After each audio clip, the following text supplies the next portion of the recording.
Nak bancuh koko sampai satu balang macam ni korang buatnya. Cara nak buat dia macam ni je sayang. Ambil sikit je, jangan banyak-banyak. Ambil cawan. Lepas tu ambil sudu. Satu sudu ni, letak 3 sudu je sayang. Satu cawan ni. Tu ambil air. Tuangkan macam ni.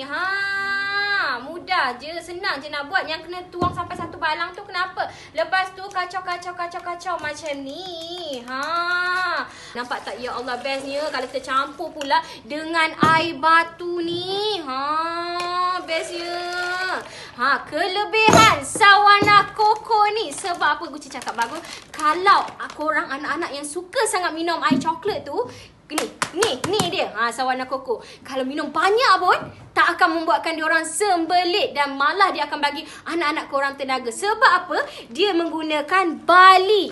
Dia ada madu, dia ada kurma, dia menggunakan gula nano. Nak buat dia pula senang tak macam tadi? Tak perlu tambah susu dah.